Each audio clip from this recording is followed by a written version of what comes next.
Distinguished guests, esteemed speakers, and dear colleagues, good afternoon. It's a great pleasure to welcome you all to today's webinar on Reforming International Dispute Settlement, Key Insights on UNCITRAL Working Group III and ICSID Reform. This event is being organized in collaboration between the Istanbul Chamber of Commerce Arbitration and Mediation Center and the Turkish Arbitration Academy, a joint initiative of the Secretariat General of the Presidency of the Republic of Türkiye, İbn Haldun University, and Istanbul Chamber University. I extend my sincere gratitude to all participants joining us from different parts of the world. As we navigate an increasingly complex global economic and legal landscape, the role of investment dispute resolution remains a critical area of discussion. The ongoing reforms within UNCITRAL Working Group III and ICSID represent significant efforts toward enhancing efficiency, transparency, and fairness in investor-state dispute settlement. These discussions shape the future of investment arbitration, ensuring a more balanced and accessible dispute resolution framework for all stakeholders. We are honored today to have with us two distinguished speakers who have been at the forefront of these reforms. Ms. Anna Joubin-Bret, Secretary of UNCITRAL, who will provide invaluable insights into the ongoing investor-state dispute settlement reform in UNCITRAL Working Group III, and Ms. Martina Polasek, Secretary General of ICSID, who will discuss ICSID's contributions to investor-state dispute settlement reform and its impact on global dispute resolution mechanisms. Their expertise and leadership in this field continue to guide us toward a more efficient, effective, and inclusive arbitration system. I would also like to thank to Mrs. Senem Vincenzi, Secretary General of ITOTAM, who will deliver an opening speech informing us briefly about ITOTAM. In addition, I would like to thank to Associate Professor Dr.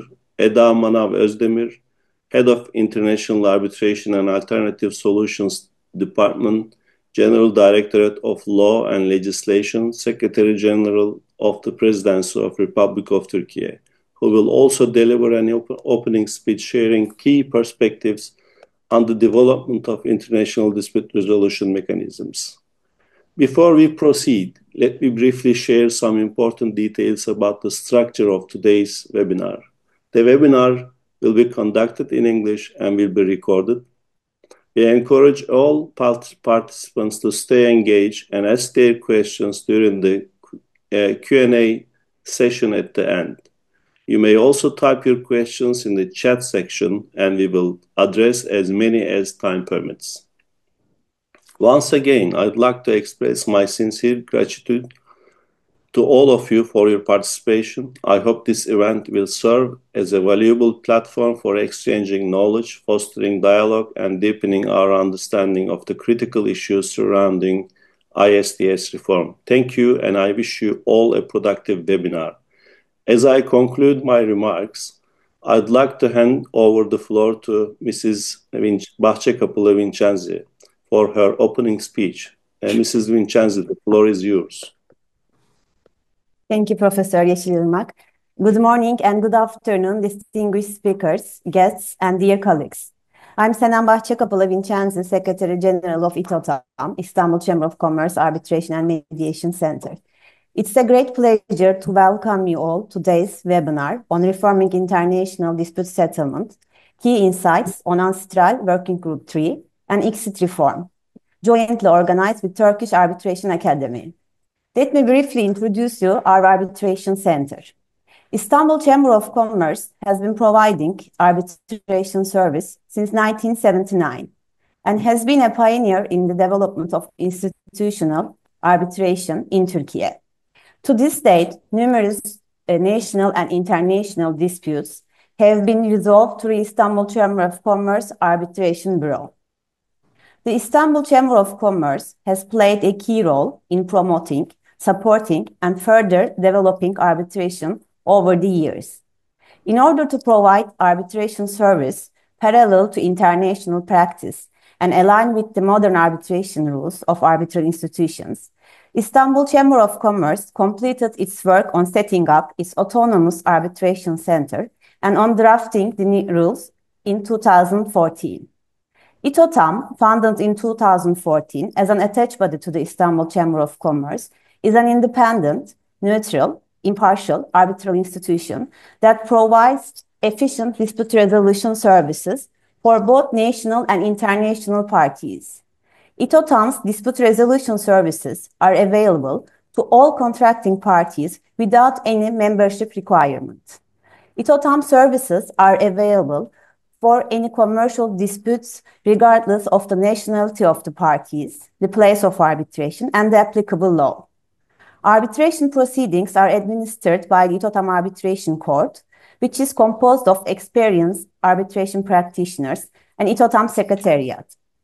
ITOTAM arbitration rules entered into force on April 9, 2015.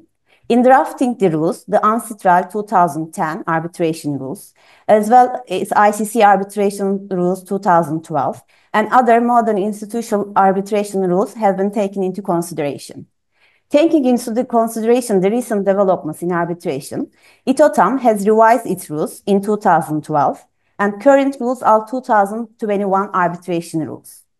In 2016, emergency arbitrator rules and expedited rules are entered into force. As I said, the current rules are the 2021 rules. Although the ITOTAM Arbitration Court has developed practice to address the complex arbitration issues, new provisions are incorporated within the new rules. During the revision of former 2017 rules, mainly the 2021 ICC rules, and current developments in international arbitration practice have been taken into consideration. Within the new rules, new provisions for complex arbitration issues such as joinder of additional parties, consolidation, claims between multiple parties, third-party funding, party representation are incorporated into our rules. Since 2021, there is no official arbitrators list in ITOTAM, but we have an arbitrator pools in order to share with the parties if requested, and for the appointment to be made by the arbitration court. The court makes appointments taking into consideration diversity in arbitrators in order to avoid repeat appointments. Regarding mediation and MEDARP services, in 2017, ITOTAM mediation rules and mediation arbitration MEDARP rules are entered into force. At ITOTAM, the mediation and MEDARP proceedings are conducted under the supervision of the Arbitration Court and the ITOTAM Secretariat. ITOTAM, while providing arbitration services impartially, independently, transparently with international standards, remains to the most cost-effective center in Türkiye, with its reasonable arbitrators' fees and administrative expenses, pursuant to its cost tariff updated in 2024. The cost tariff and the calculator are accessible on our website. To talk about statistics, looking at the past 5 years at ITOTAM, the average duration of arbitration proceedings has been approximately 11.5 months. Under the ITOTAM arbitration expedited rules, arbitration proceedings for disputes under the 2 million Turkish liras, approximately $55,000, the average duration is 4.5 months. In addition to commercial arbitration cases, we received our first investor-state arbitration case at ITOTAM in 2023, arising from the bilateral investment treaty between Türkiye and Islamic Republic of Afghanistan. Our efforts continue to expand ITOTAM's inclusion in more BITs in the near future.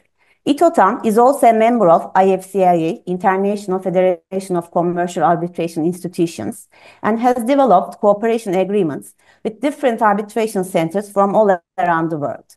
ITOTAM has engaged in different national and international activities, projects with different institutions.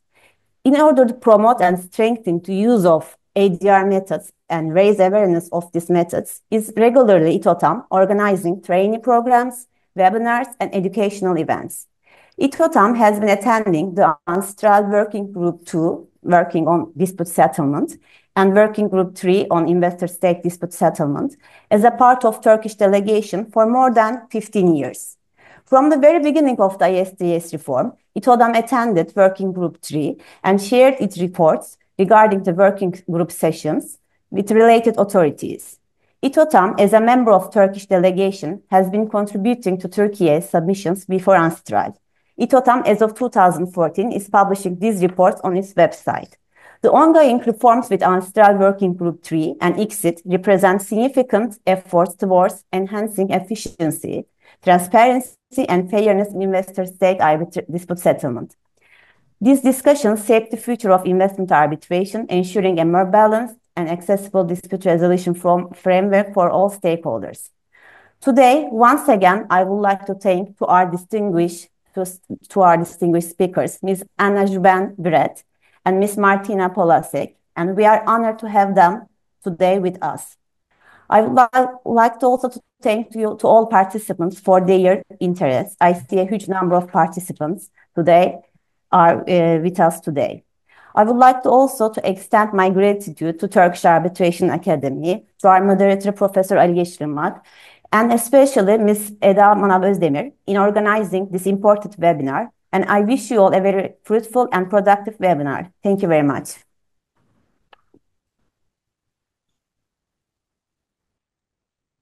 Now I should pass the floor to Associate Professor Dr. Manav Özdemir. The floor is yours. Distinguished speakers, guests, and arbitration practitioners around the world, it's a great honor to welcome you all to this significant event jointly organized by Turkish Arbitration Academy and Istanbul Chamber of Commerce Arbitration and Mediation Center, ITOTAM. Secretary General of the Presidency of the Republic of Türkiye, İbn Haldun University and Istanbul Commerce University signed a cooperation protocol to train arbitrators and arbitration lawyers in the developing field of national and international arbitration in Türkiye in 2021. And with this protocol, the Turkish Arbitration Academy was established to contribute to the development of the arbitration in our country. We signed cooperation protocols with Turkish Justice Academy, Istanbul Arbitration Center, Union of Chambers and Commodity Exchange of Türkiye, we call it TOP, the Istanbul Chamber of Commerce Arbitration and Mediation Center, ITOTAM, Energy Disputes Arbitration Center, TOBUYUM Mediation and Dispute Resolution Center. Our current priorities are training arbitrators and arbitration lawyers, also practitioners in this area. With this aim, we organize international and national webinars, in-person symposiums about current developments in arbitration. We publish these events as a book. We are here today at a time when international dispute resolution is undergoing substantial transformation. As global economic activity intensifies and cross-border investment expands, the effectiveness, legitimacy, and accessibility of dispute settlement mechanisms remain at the forefront of legal and policy debates. Over the past years, two key institutions, UNCITRAL and ICSID, have been at the center of these reform efforts. The work of UNCITRAL Working Group III has sparked global discussions on the reform of investor-state dispute settlement, ISDS, addressing concerns related to legitimacy, transparency, and the balance between investor protection and state sovereignty. Meanwhile, ICSID's latest rule amendments, which took effect in 2022, represent the most comprehensive reform of its arbitration, conciliation, and newly mediation rules to date, aiming to enhance efficiency, accessibility, and procedural fairness and transparency. Today, we will explore key insights from this reform process, discuss their implications for international arbitration, and assess their impact on states, investors, and arbitration practitioners. As a country with an expanding role in international investment and a dynamic arbitration landscape, Turkey is closely following these developments, ensuring that its dispute resolution framework aligns with evolving global standards.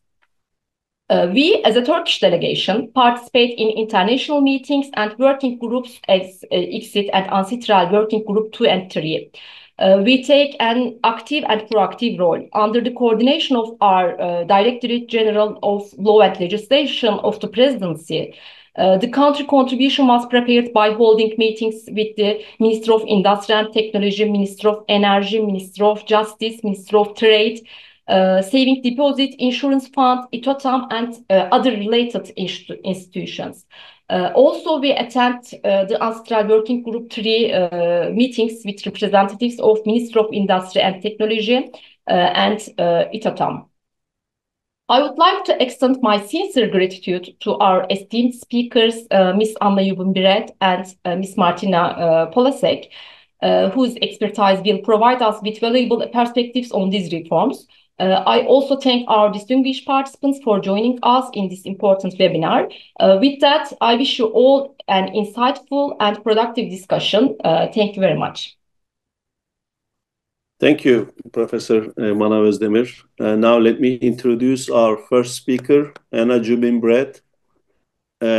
She is the Secretary General of the United Nations Commission on International Trade Law, UNCITRAL, and the Director of the International Trade Law Division in the Office of Legal Affairs of the United Nations, which functions as the substantive secretariat for UNCITRAL. She is the 9th Secretary of the Commission since it was established by the General Assembly in 1966. Prior to her appointment in 2017, Ms. Joubin-Bret practiced law in Paris, specializing in international investment law and investment dispute resolution. She focused on serving as counsel, arbitrator, mediator, and conciliator in international investment disputes. Served as an arbitrator in several ICSID, UNCITRAL, and ICC disputes. She also published a number of books on various issues, including international investment law.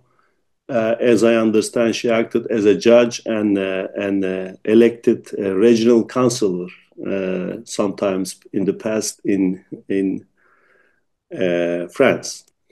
The floor is yours, Ms. Joubin-Bret. Thank you. Thank you very much. Thank you very much, dear Mr. Moderator, for this kind introduction. And thank you wholeheartedly to the Turkish Arbitration Academy and the Istanbul Chamber of Commerce Arbitration and Mediation Center, ITOTAM. And of course, my special and personal thanks go to Professor Dr. Manav Özdemir for being the instrument behind this webinar and for bringing us all together. And it gives me great pleasure to share this webinar today with my good friend, Martina Polasek, with whom we go back many, many years. So it's a pleasure to be there with you. And I very much regret one thing is not to be there in person, but I think that the next one will be in person in Istanbul. So with these words of introduction and in order to give us enough time to go in depth into the reform of investor-to-state dispute settlement that is still ongoing in UNCITRAL's Working Group III and also in ICSID's rules amendment that took place, that are already finalized and begin to bear fruit, I would like to start immediately by presenting what UNCITRAL has been asked to do, what has been done so far, and what is coming. So let me begin by the mandate. So UNCITRAL is a United Nations commission. It's a commission, one of the two legislative bodies of the United Nations General Assembly. You have the International Law Commission that does public international law codification, and the UNCITRAL Commission, which looks into harmonization, modernization, and unification of international trade law, which is private international law. We have been given a mandate, or the Commission has given a mandate to its Working Group III in 2017 to look into to work on the possible reform of the investor-to-state dispute settlement system. This mandate was a broad mandate in the sense that it is neither finite in terms of duration, but also that it is not limited in terms of scope. And the Commission's established this mandate in 3 stages. The first stage was to take stock and to understand and to map all the problems, the concerns, the difficulties, and the needs for reform of the investor-to-state dispute resolution system. The second was, once established this picture of what the problems and the concerns are and what needs to be reformed, to identify what can be done at UNCITRAL, because not everything needs to be done in UNCITRAL, as we've seen. For example, our friends and colleagues in ICSID had already started in 2016 with the reform, the amendment of their rules. And the third was then the third step of the mandate, in which we are now, is the development of reform elements put together in a framework convention that will allow to deliver on all these reform elements, not only for the future, but also for the 3,000 some existing bilateral investment treaties and regional investment agreements that include investor-to-state dispute resolution. So, I'm sorry, could you share with us your presentation, if possible? I can share the presentation if you want, but I was thinking that maybe it would be better if you circulate it after I have finished my presentation, because if I share the slides, you will see the slides, you won't see me. It's not that I'm so interesting to see, but I think it makes it more lively if you hear me talk. And if you can circulate the slides at the end, they're not very many of these slides. What I simply wanted to explain is how UNCITRAL works. And that is the reason why actually this reform of investor-state dispute resolution was brought to UNCITRAL. The reason why, the way UNCITRAL works is that we are an intergovernmental body. So our members are governments, are states. And it's the states and their delegations that sit in UNCITRAL meetings. However, as Dr. Eda explained, the delegations can be constituted of various stakeholders, but also UNCITRAL itself includes in its working groups and in the Commission a number of international intergovernmental organizations and also of non-government organizations. And it is in this context, for example, that ITOTAM is participating in our working group 2, or that the ICSID or ICC are participating in working group 3.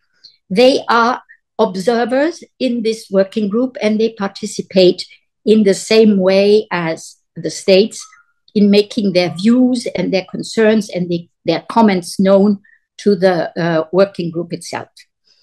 So UNCITRAL's way of working is that it's intergovernmental, that it includes all stakeholders. So we have representatives from investors, we have representatives from NGOs, NGOs that are more focused on development or sustainable development, for example. We have NGOs that are more specialized in arbitration or more specialized in research. So we have very different stakeholders. And in the case of working groups 4, we have about 400 to 500 people attending the working group at every session. We work also with an expectation, at least in the mandate of working group 3, that the participation is high level. So we need people who can decide. We need people who are able to take decisions at each step of the working group and to also agree on the reports of this working group so that we have a way of moving forward. What I can also add, which makes UNCITRAL an interesting forum, is that we work in a completely transparent manner. Everything that is being discussed, prepared, submitted and reported in UNCITRAL is available on UNCITRAL's website in 6 languages. So you will find absolutely every input into UNCITRAL's Working Group 3, as well as every output of the working group on our website, including the recording of the proceedings. And last point that I would like to emphasize is that UNCITRAL is working on a consensus basis. So we don't vote in UNCITRAL. It's very seldom.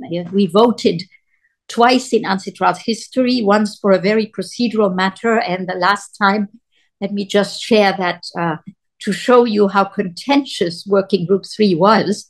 The second time in UNCITRAL's history, in UNCITRAL's 60 years, we voted on the chairperson for UNCITRAL's Working Group 3. And that was my very first day in office in UNCITRAL, so you can imagine the level of stress that was in the room, competition and stress. So, but other than that, we always work on a consensus basis. We seek not to come to the smallest minimum denominator. However, there is a lot of concessions. There's a lot of compromises that need to be taken by the different delegations to achieve a result that satisfies, or as our chair puts it, as makes everybody equally unhappy. So let me tell you how we began the first 2 phases of UNCITRAL's work. So the first phase, as I said, was really about understanding what the concerns are. We were hearing in many different places from very different voices a lot of criticism about investor-state dispute settlement. There were major demonstrations against ISDS, including, a taxi driver or even my mother in France would know about ISDS and how bad it was for the society. In addition to that, a lot of issues were put on the table about the amount of recovery for the claimants and also for the states that do not always lose these cases. There was a lot of unhappiness about the way the arbitrators were appointed. There were perceptions of, conflict of interest that was not properly addressed. So all of this was put on the table. There were concerns that were expressed, for example, by investors, that the whole proceedings were taking way too long and being way too costly. There were statistics coming out, and more information was becoming available as to how much was put on the table by investors to bring a claim and how much the states had to pay to defend these claims. So all in all, we had a number of these concerns put on the table, and we packaged them in order to address them with some methodology and method. We packaged them in 3 broad sets of concerns. A first concern that was shared across the board by the investors and the states was the efficiency of the system, was the concerns about costs and duration. It costs too much and it lasts too long. And of course, the comes in addition to that, the number of recourses brought against arbitral awards, whether for set-aside or annulments, and I'm sure Martina will talk about that later. But the entire proceedings were taking way too long in the view of the end users. We also had, as another bucket, if you want, or group of concerns, the appointment and the overall impartiality and independence of arbitrators.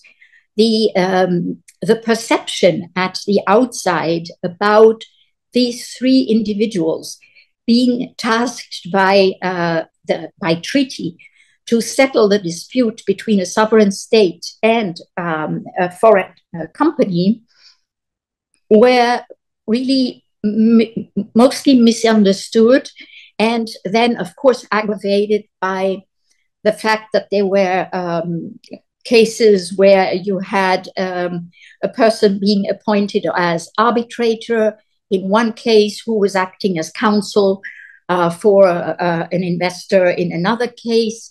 You had a perception of it's always the same people. There are multiple appointments for always the same individuals. There's no diversity. There is no regional balance, no regional diversity. It's always the same European and North American 60 plus. I've got nothing against 60 plus persons because I'm myself a 60 plus person. But, you know, the perception was it's always men of above 60 that are partners in big law firms in Europe or in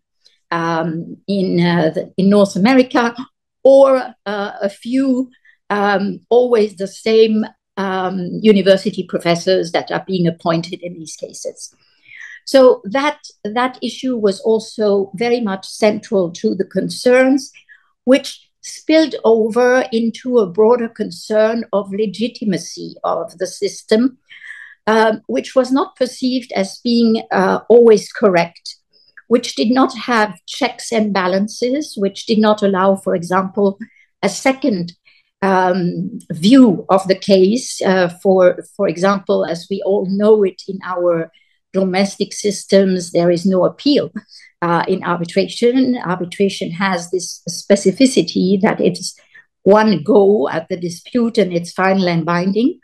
It's the beauty of arbitration, but in the context of investor-to-state disputes, it was considered as a concern when, for instance, in an annulment case, an annulment panel would say the tribunal gets it all wrong, but we cannot do anything about it because we're not an appellate tribunal. So, I mean, I'm taking a few examples here to show you the breadth, the different types of concerns that were put on the table.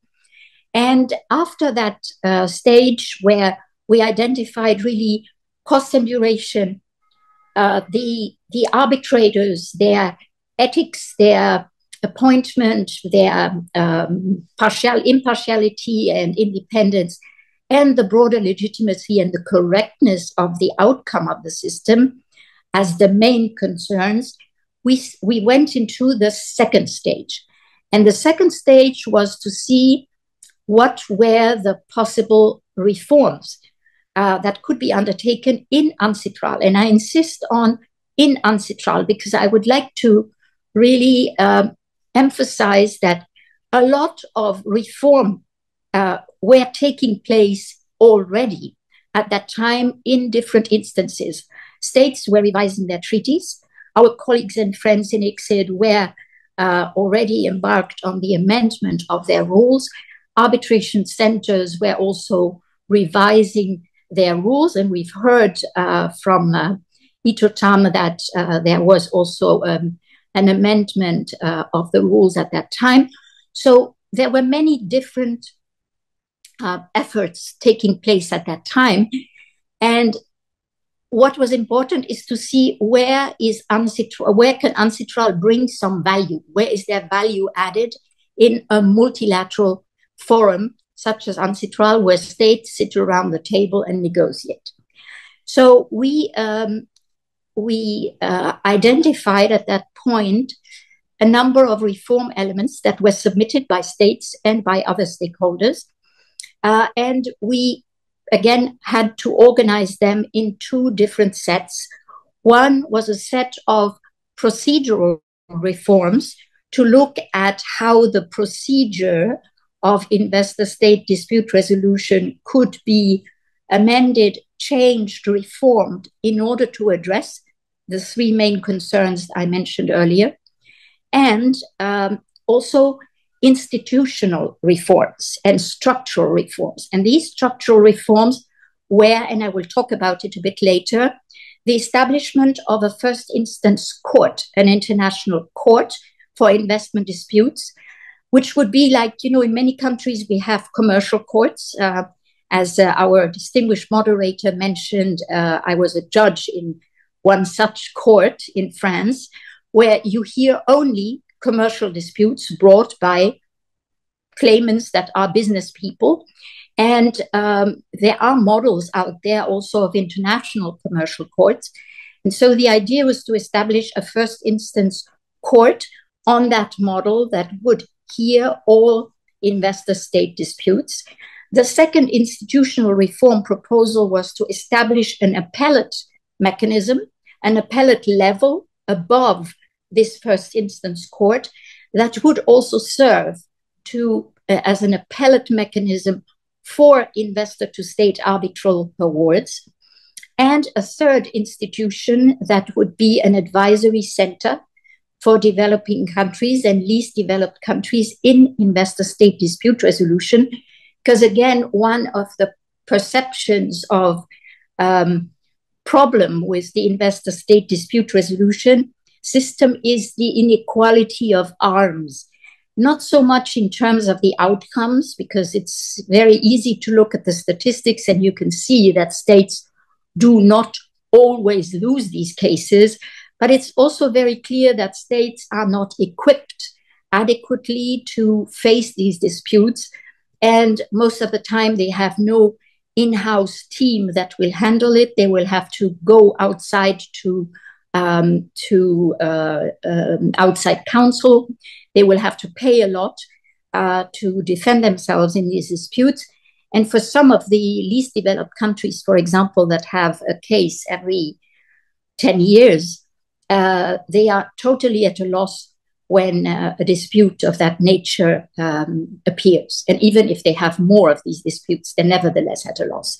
So the third structural reform proposal was to establish an advisory center to represent the states in these cases, as we have one that is already working very well in the context of the WTO, the World Trade Organization, in the trade disputes in Geneva.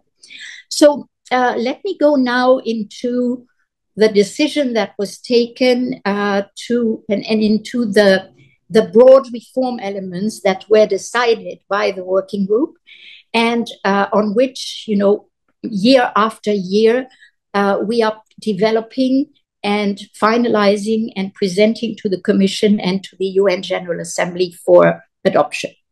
So the first set of reforms was to tackle the issue of the impartiality and independence of arbitrators and the issue of double hatting, multiple appointments, diversity, efficiency that had been identified as one of the concerns.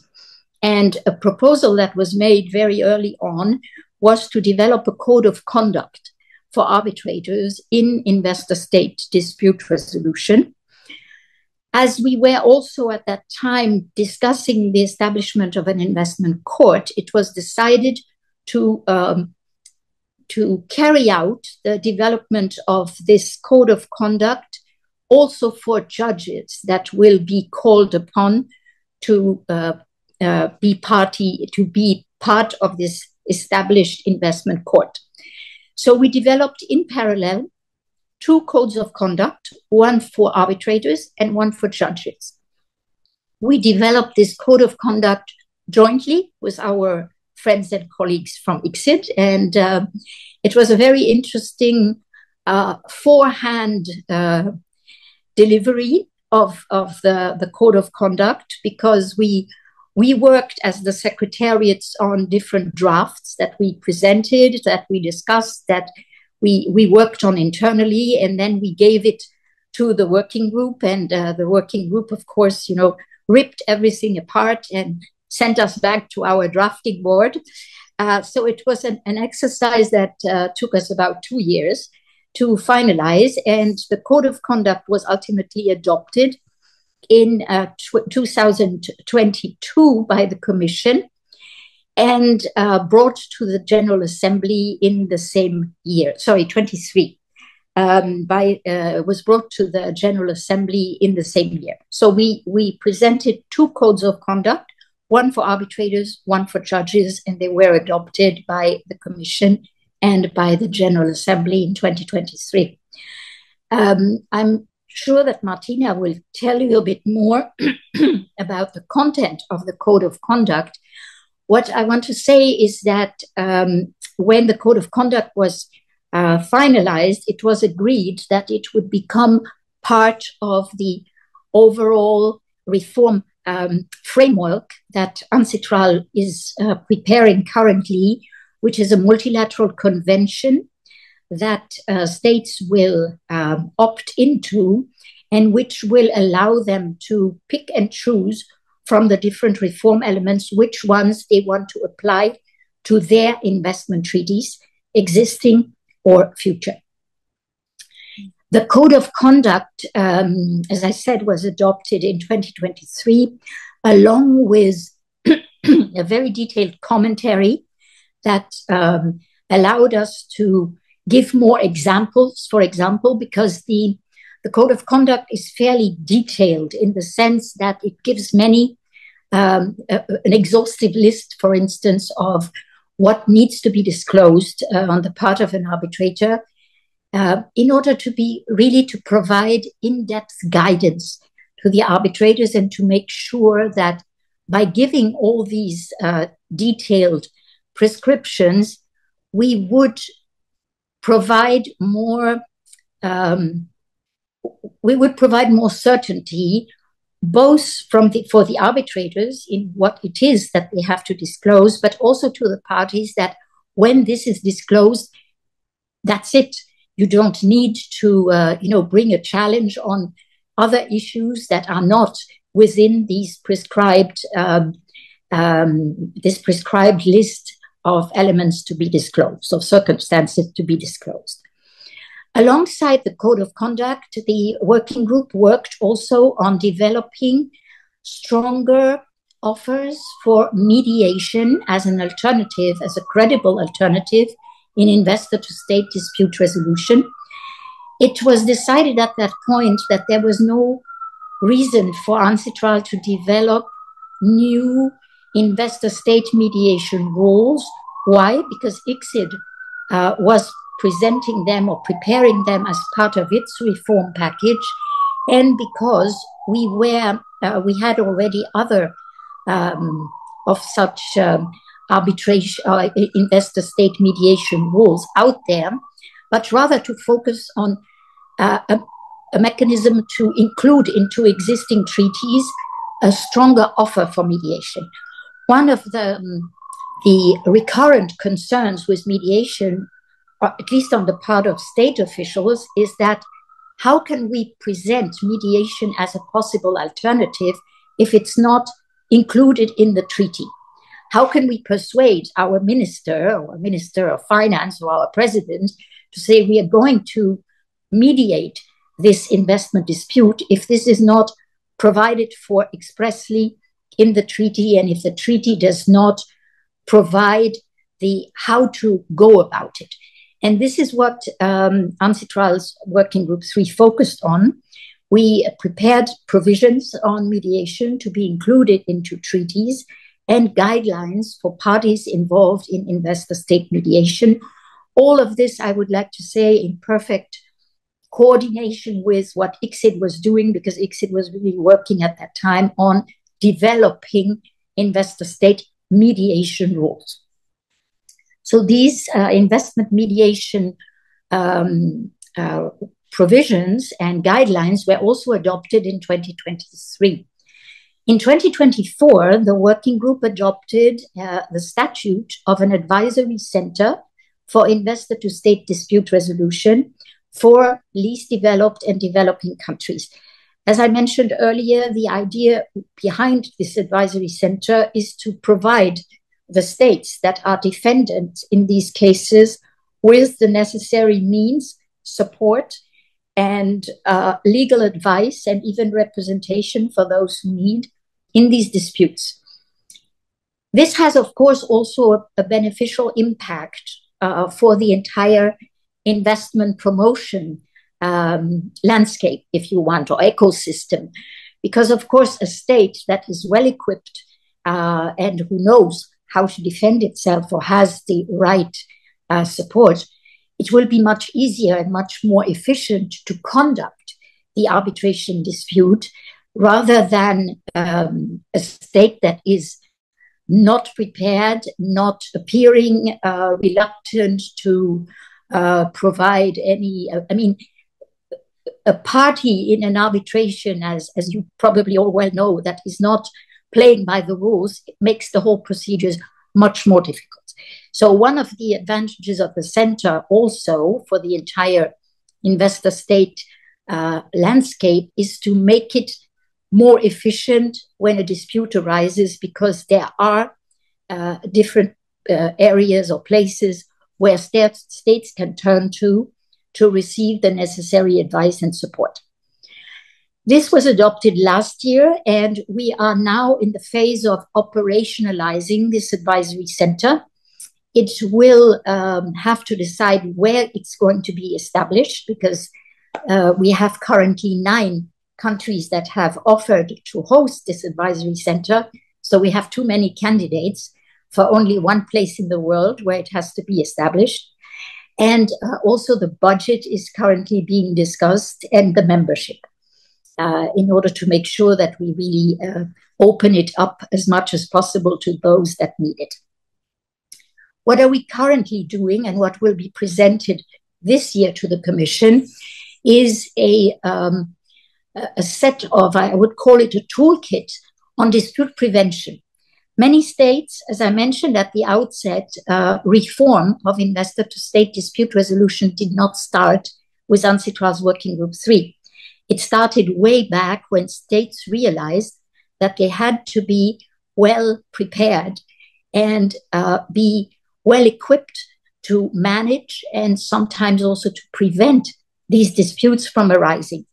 So there is a lot of good practice, I would not say best practice, but good practice at least out there among the states about how to prevent these disputes from arising.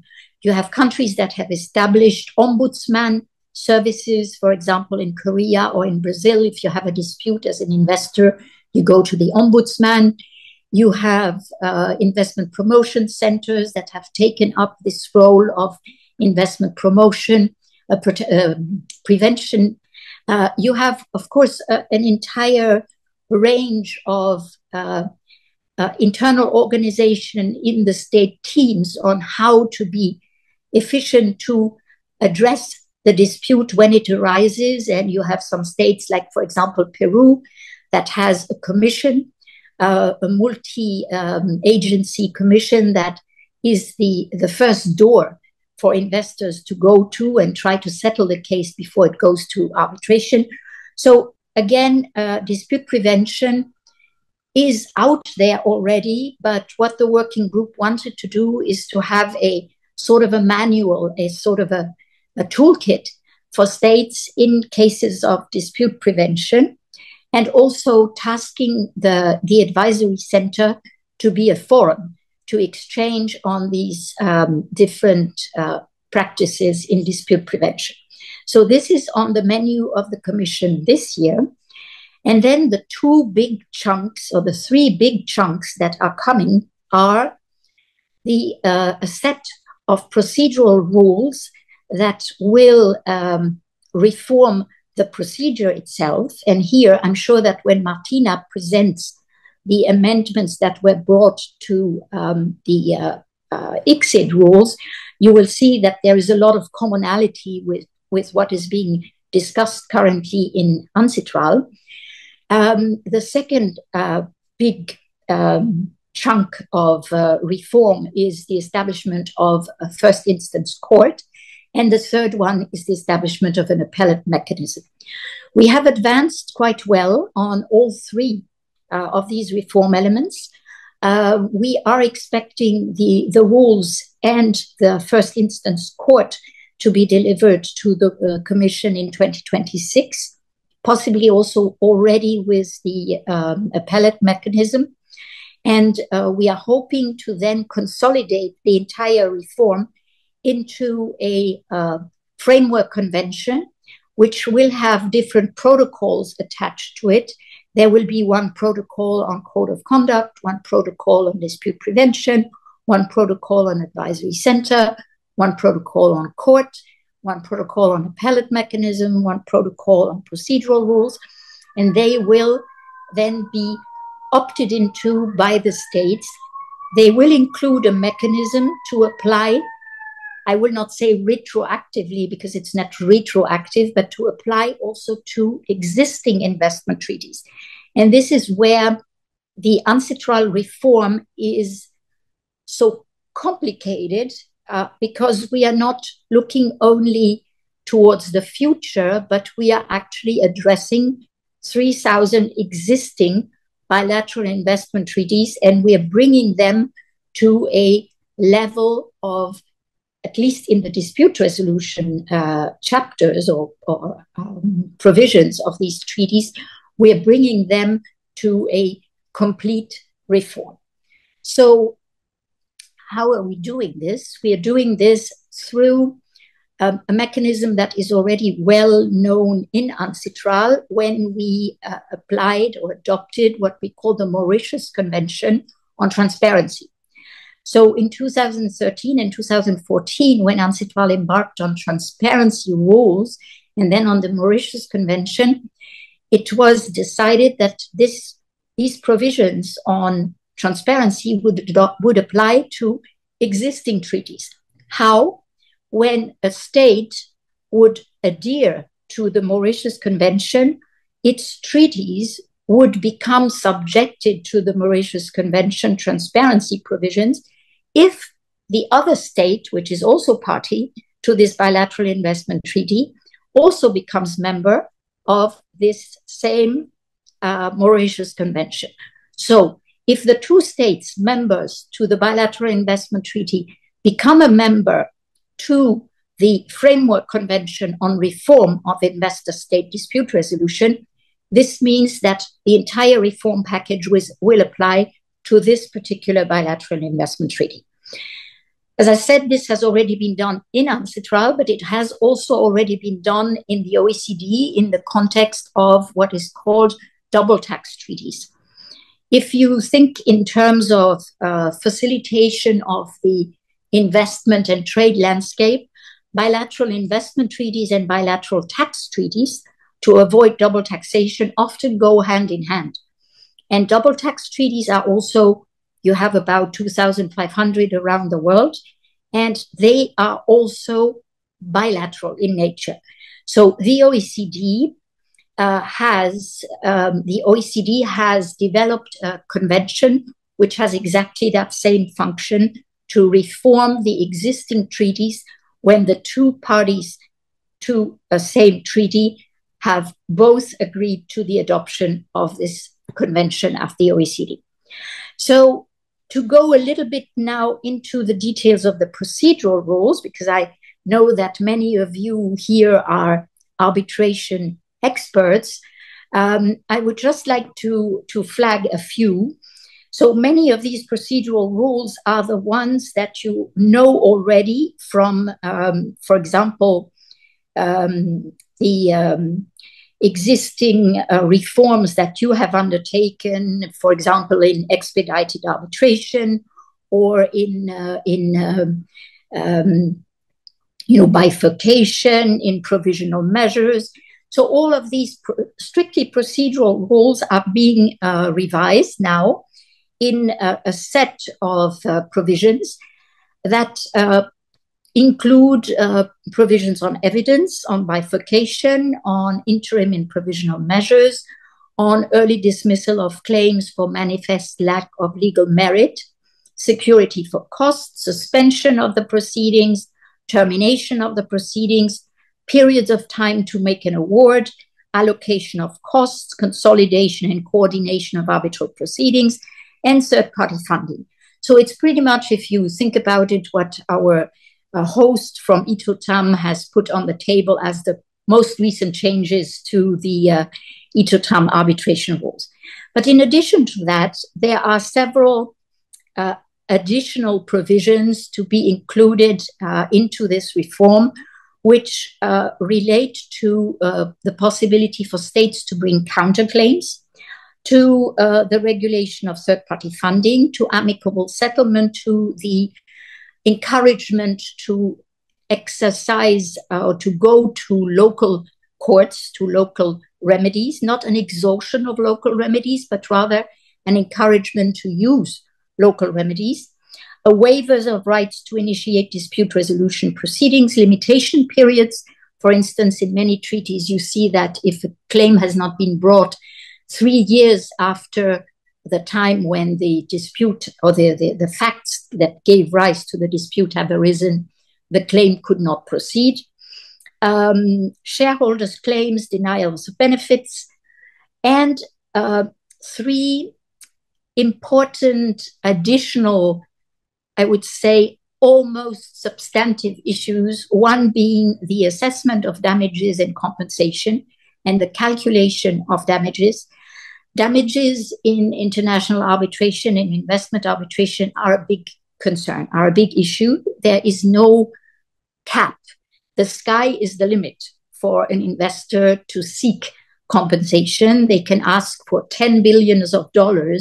At the end, they may be awarded 100 million or 10 million. And the gap between what is being asked and what is being awarded by the tribunal has absolutely no consequences. And when you add to that the fact that third-party funding has an inherent role in increasing the requests for damages, because of course the more damages you get, the more the funders will recuperate on their investment in the case, you will see that this is really an issue that needs to be tackled in the in-depth reform of investor-state dispute resolution. And the second very almost substantive reform element is the issuance of joint interpretations by disputing parties. There is already a mechanism in many treaties to allow non-disputing treaty parties to intervene in the case, not as a amicus, but rather as a non-disputing party. And this is now, we are preparing some provisions to make this possibility for the states more institutionalized in the proceedings. So just to close, to wrap up, what is to be expected now is the statutes of a first instance court, the statutes for an appellate mechanism, the set of procedural rules, and the framework convention, which is going to be the way all these reform elements will be adopted by the states. So if you will, on the one hand, there's still a lot of work on the table, but on the other hand, this work has advanced already a lot. We have already had a first reading of the statutes of the Multilateral Investment Court. We have a very advanced draft on the appellate mechanism and the procedural rules. Everybody thought that they would be so easy to reform. And in fact, when you have a room full of lawyers and you know that the devil is in the details, you know that this is by far not the easiest reform element. So we are still fine-tuning and working on different of these procedural rules. What I can say to end my presentation, and I hope I've been staying well on time, is that please stay tuned. There is still something to come. You will have dispute prevention this year and the big bulk of the institutional reform next year. It's important to continue to be engaged. I would say it's even more important now, even if, and I'm saying that to all the state delegations that are participating in Working Group 3, even if you do not intend at the end of the day to become a party to a first instance court on investment or to an appellate mechanism, you have to be there to negotiate everything just as if you would become a party. Because in 5 or 6 or 10 years down the road, you may decide that you want to join, and then the statutes will conform to what you can live with. If not, it's going to be very costly for you to join an organization that is already established and that does not take into account your main concerns or your, I would say, constitutional bottom lines. So it's really important to be engaged, to remain active, and to negotiate absolutely every comma.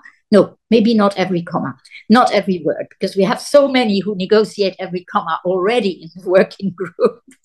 But to be really engaged in this reform exercise, which is seeing the end of the tunnel and which we hope will really make a big difference in the investor-state dispute resolution system. I thank you very much. Thank you, Anna. It's always a pleasure to listen to your speeches. Now, let me introduce you our second speaker, Ms. Martina Polasek. She was appointed as Secretary General of ICSID in 2024. In this role, she leads a diverse team of over 70 legal, finance, and information technology specialists at the world's leading institution for resolving international investment disputes. As a Vice President of the World Bank Group, Ms. Polasek also works with the World Bank Group's senior management team to ensure the 5 institutions of the bank, IBRD, IDA, IFC, MIGA, and ICSID, work in concert to achieve the World Bank Group's vision and mission. With over 25 years of experience in the field of international investment law and dispute settlement, Ms. Polasek frequently speaks and publishes on this exceptionally dynamic area of international and investment law. The floor is yours, Ms. Polasek.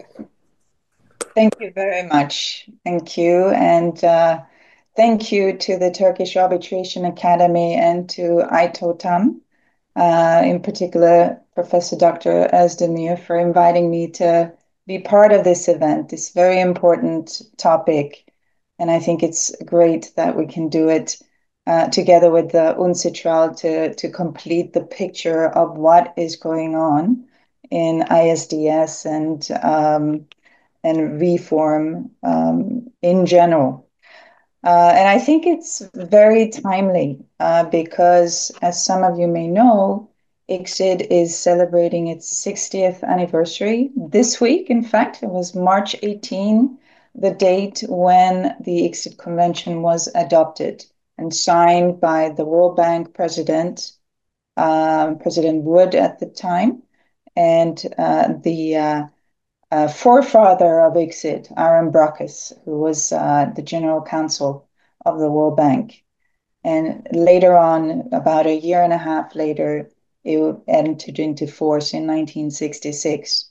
And so it's really a good opportunity to take stock of these past 60 years in terms of ICSID's achievement, but also an opportunity to look to the future and see where we're heading and what we can do to improve the system.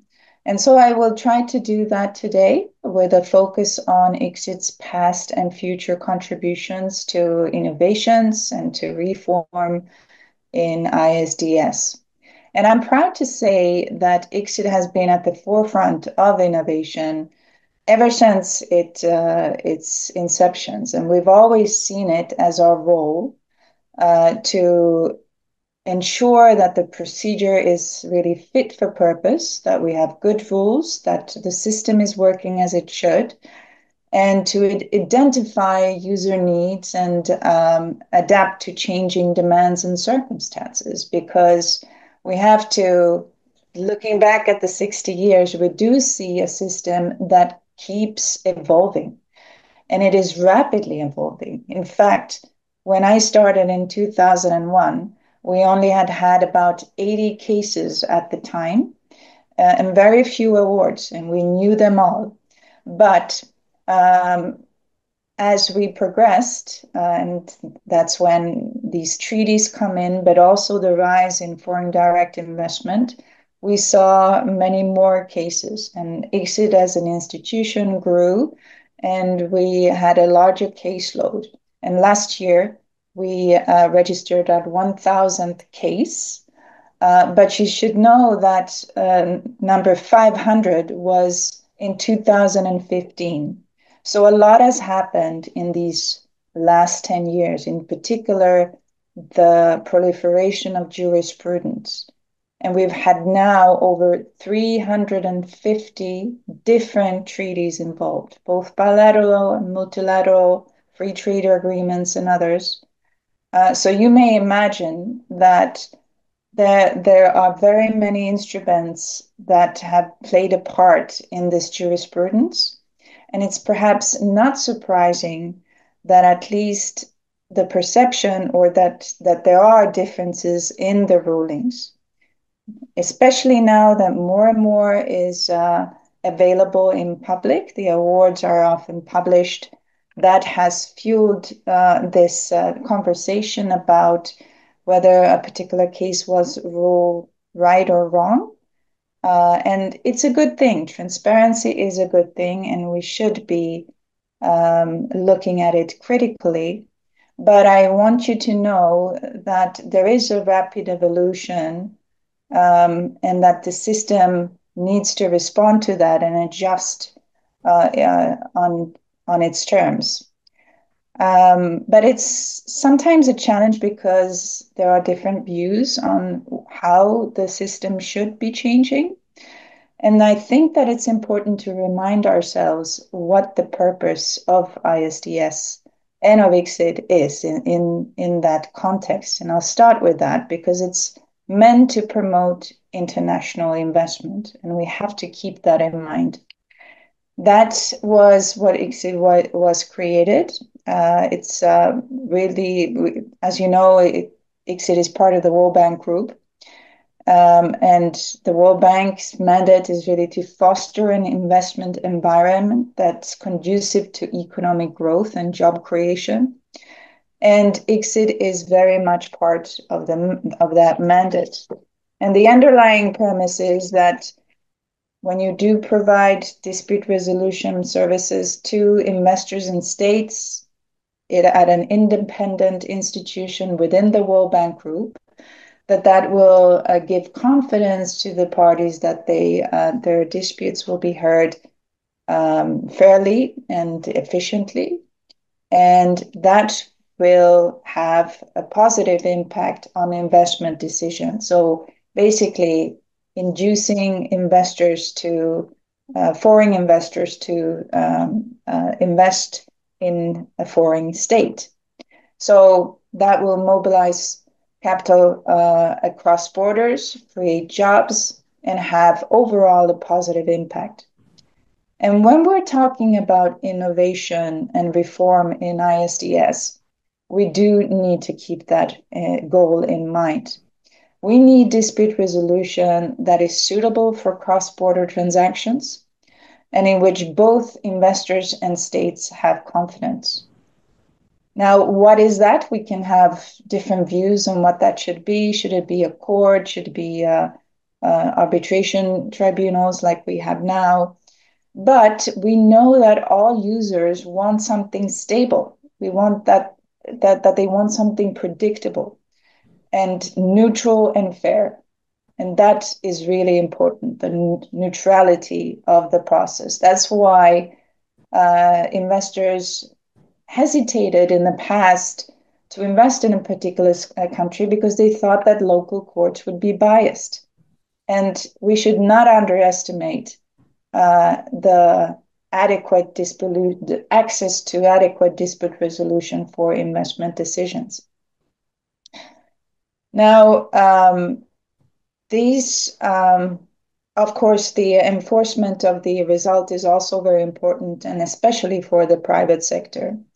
So there have been very many studies about this, and I can mention one, which is the World Bank Group Global Investment and Competitiveness Report, which surveyed over 2,400 global business executives, who said that a country's legal and regulatory framework, including access to effective dispute resolution mechanisms, is one of the most important factors when deciding to invest.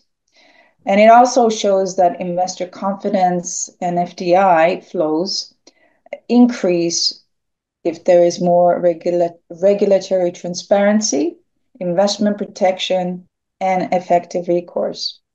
And states really play an important role in creating this kind of environment that favors business and that promotes FDI. And that is why they established ICSID. States were very much involved in the creation of ICSID. And it was meant to address some of the risks and obstacles that investors face when operating in a state. And in particular, with regard to disputes with that states, it allows investors to bring their dispute before ICSID, before an international organization within the World Bank Group. And that is a neutral forum that both parties have confidence in.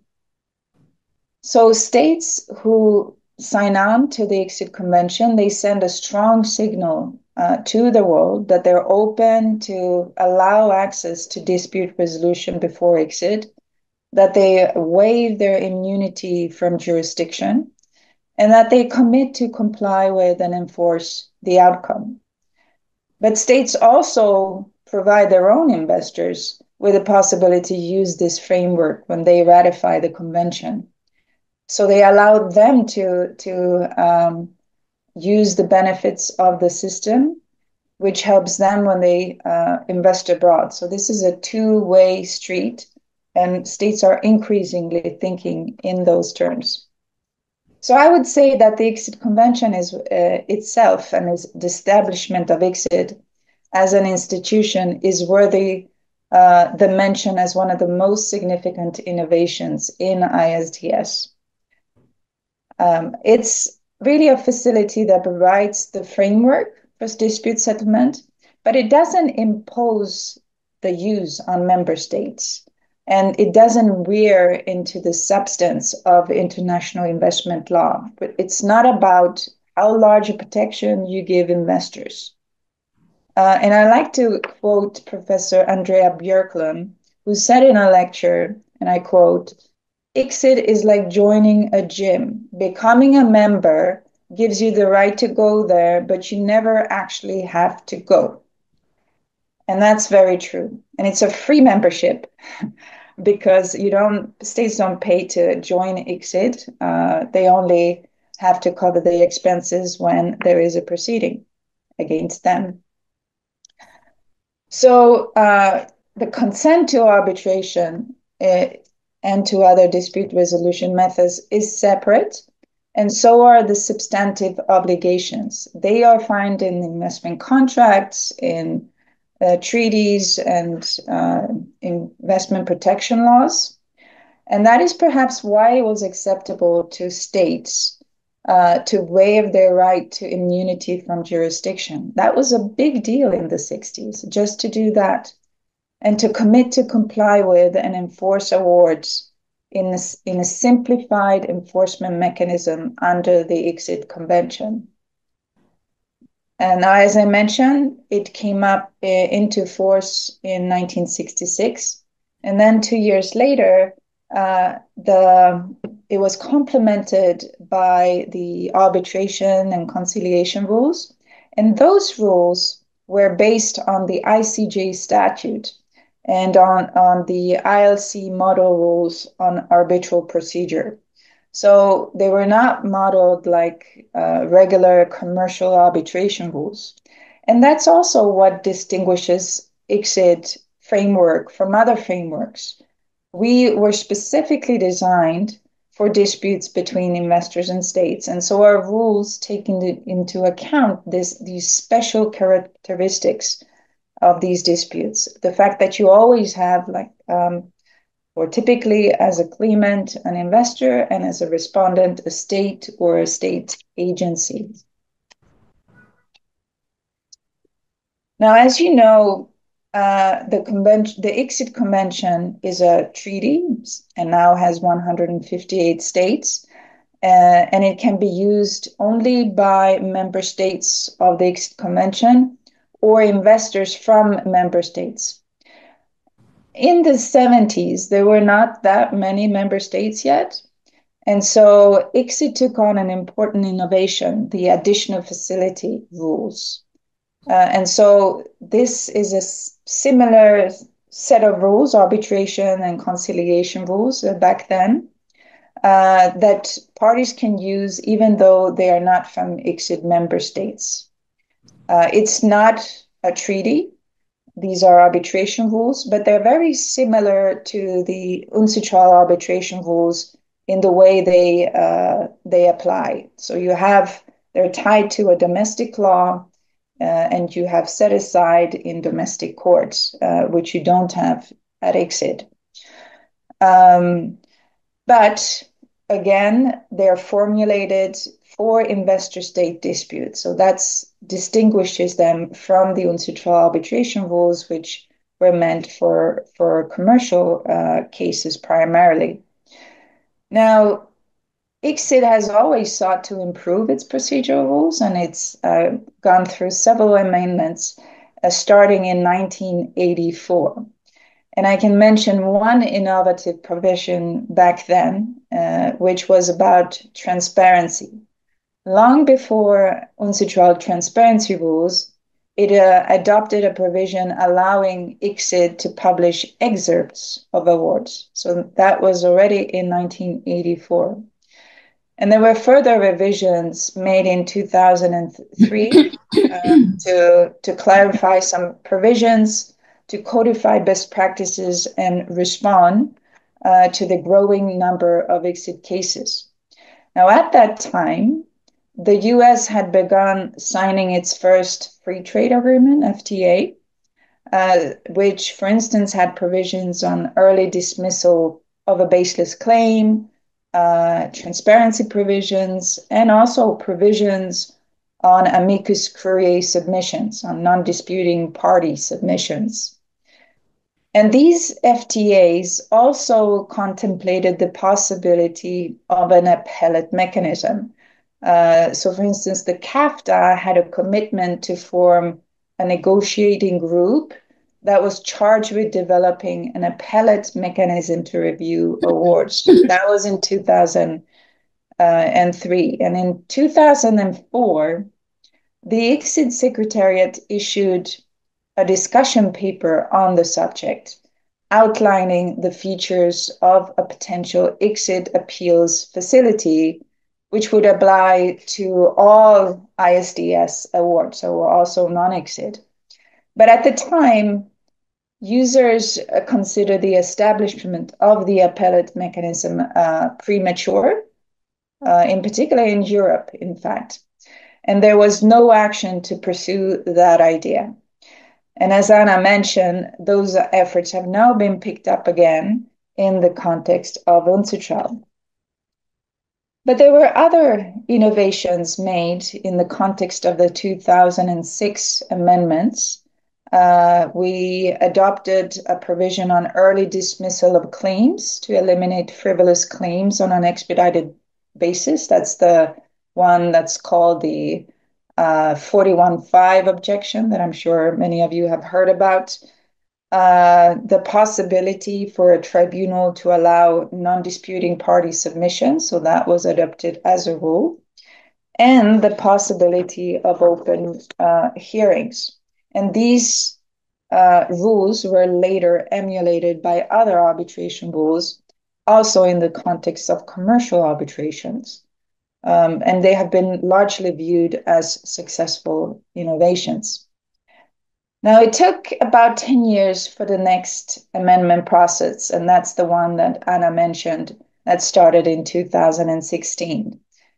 We at ICSID had a list of our own ideas for improvement of the process, and we also received many suggestions after consultations with users and the public at large.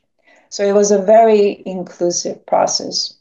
And we did a lot of background work, which were included a review of case law on specific topics, and we basically proposed an overhaul of the rules. In the end, we went through 6 working papers and we had 3 in-person consultations with state delegations over the course of 5, nearly 6 years. So it was a robust and transparent process, and we achieved near consensus on everything, while being mindful of keeping a balanced set of provisions taking into account the interests of both claimants and respondents. And that is very important, to keep that balance to maintain the credibility of the system, because otherwise investors will not use them, and investors are typically the ones initiating the claim under treaties. We've now had over 100 cases under the 2022 ICSID rules, and so far they're working very well. And let me give you a few highlights of some of the innovative provisions. And the first one is what Anna mentioned is a big concern that everyone agrees on: time and cost in arbitration proceedings. It is too lengthy and it is too costly. Everyone recognizes that, but unfortunately, not much has been done about it to address it. And that is something that we're taking on at ICSID. And in our 2022 rules, we have provisions that throughout all of the rules that address this. And it's really a multi-track approach that involves all participants. So, for example, there is now a provision that requires all participants to act in good faith and in an expeditious and cost-effective manner. And the tribunal has to consider this at throughout the process, and also when it allocates costs. So it will be required to decide on who should bear the cost of the proceeding at the end of at the latest at the end, and can decide that a party was not, did something that was that lengthened the proceeding or made it more costly, and allocate the costs. And of course, the arbitrators also have a responsibility, and they have to certify that they have sufficient availability to take on the case, and that they will make best efforts to respect certain time limits. And those time limits depend on the type of decision and award. So typically, decisions have to be decided within 30 days, procedural decisions, that is. And an award on the merits has to be rendered at the latest within 240 days after the last submission. So that's roughly 8 months. And we'll be tracking these time limits and publishing the results. Now, we haven't had an award yet under the 2022 rules. It's a bit early for that. But for the procedural decisions, tribunals have been compliant, so that's good news. But I think you will recognize that these time limits are ambitious target. Many current awards have taken longer than that. So everyone will need to make an effort to enable the tribunal to meet those deadlines. And to do that, the rules encourage proactivity by arbitrators to use the tools at their disposal. So, for instance, to propose page limits and hold case management conferences throughout the case. And one other thing that is important to address, time and cost, we adopted this whole chapter on expedited arbitration. And this is not automatic. Parties need to consent to it. But if they do, you can combine it both with the ICSID Convention and the additional facilities, or you could use just specific provisions. So, for instance, how to expedite the tribunal constitution. You could use that method for your regular arbitration proceeding and propose it to the other side. And we've seen actually that being done in requests for arbitration. We haven't seen the use of the consent to expedited arbitration yet, but we're very hopeful that that will be the case, in particular in connection with contract-based ICSID arbitration. That is, you can insert it into your investment contract as the use for arbitration or other proceedings. The next set of changes that were innovative concern the public discussions on reform in ISDS. So third-party funding, security for cost, transparency, and non-disputing treaty party submissions. And most of these are completely new, although many of them reflect existing practice. So, for example, with regard to third-party funding, we approached it to avoid any conflict of interest. The parties must disclose the name and address of the third-party funder immediately upon registration. And if the person is a juridical person, a company, the disclosure must also include the name and address of those who own and control the funder. And we've had a few disclosures. Most of them have actually been made in the request for arbitration, so even before registration. So this rule seems to be working well, and we haven't seen any issues about compliance. Now, the scope of the disclosure is a matter for the tribunal if the parties disagree on it, and we have seen a few decisions about that, but that is also working well.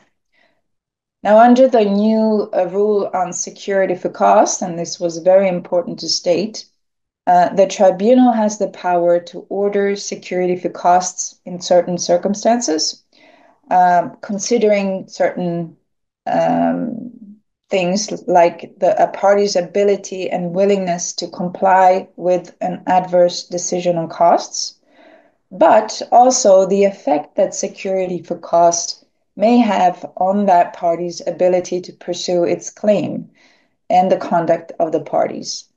So third-party funding is obviously relevant here, and it can be taken into account. But it's not the sole basis for justifying an order of security for costs. And why is that? Well, if a claimant is a healthy company with assets, then the award can be enforced against it after the event. But third-party funding does play a role, and we've seen that in 3 or 4 decisions on security for costs issued under the new rules. And one of them was, in one case, the case was actually discontinued based on this new rule. The rule enables discontinuance, which was not possible under the old rules. And so we see that the system is now working as it should. Now, there's also a new rule on non-disputing treaty participation, which allows a state to make a submission on the interpretation of a treaty at issue and to which that state is a party. So if you have a bilateral investment treaty, that the home state of the investor can make an interpretation of that treaty by right. But we haven't seen the use of that provision yet. The 2022 rules also provide for greater transparency. So, for instance, there's now a default rule that decisions in the case will be made public unless the parties agree otherwise. And obviously with redactions agreed by the parties. And if the parties don't agree on the redactions, then the tribunal decides. But we see that parties actually often want to customize transparency. So now you typically have a procedural order that deals with that. And at the very beginning of the proceeding, and you have parties designing regimes that fit their dispute and the requirements of the relevant instrument of consent. So also depending on what the treaty or contract involved say. And finally, we sought to broaden the types of ISDS mechanisms available to parties. So for example, under the revised additional facility rules, cases can involve parties that are both from non-ICSID member states and a regional economic integration organization can also be a party. And we actually now do have a case with an REIO as a party. The European Union is party in one case. And finally, and this is very important, we did adopt brand new mediation rules, as Anna mentioned. And what's important to note is that these mediation rules allow a broad access to parties who want to mediate. The ICSID can administer the mediation as long as it involves a state or state entity or REIO and relates to an investment. And it's nice because it's also, we tied it to the Singapore Convention so that the results are capable of being subject to the Singapore Convention and being enforced as a result. Now, we've seen great interest in the mediation rules, and we've received several requests for mediation. In fact, and that's a nice feature in the mediation rules, is that even if there is no prior agreement to mediate, a party can transmit a request to us, and we transmit it to the other party. And although it doesn't lead to a full-fledged mediation under those rules, we have seen that it has started a dialogue between the parties, and which sometimes led to an amicable settlement. And that in itself is good news. So overall, the 2022 ICSID rules are working well, and we'll continue to monitor their implementation to provide you with regular updates. And this is also important for other purposes. As Anna mentioned, UNCITRAL Working Group III is considering to adopt or model the provisions that are being discussed there on the ICSID rules, or have similarly worded provisions for use in ISDS cases under the UNCITRAL arbitration rules or as treaty provisions. And so it's obviously very important that we feed into that conversation to see how the rules are now actually operating in practice. And that leads me to the work that ICSID is doing in other fora. Now, we've been active in ongoing reform discussions at UNCITRAL and elsewhere, especially as far as the procedure reform is concerned, with input about how the ICSID Convention is working, how our rules operate, and our case experience. And as Anna mentioned, we work very closely with UNCITRAL on the Code of Conduct for arbitrators and for adjudicators, and we actively participate in the sessions with comments orally and in writing. And that we see as part of stakeholder engagement, which is really important to address challenges and criticism associated with ISDS. Because after all, this is a system that's created by states for their investment policy goals. And exchanging views on how the system is working from both a substantive and procedural perspective is very important. And it's also important to be as inclusive as possible to ensure we have a system that maintains a balance between the interests of states and investors. And that's the beauty of UNCITRAL Working Group III, that you see not only states participating, but also observers who are very active in providing information and their views on how particular provisions, for instance, would work or would not work.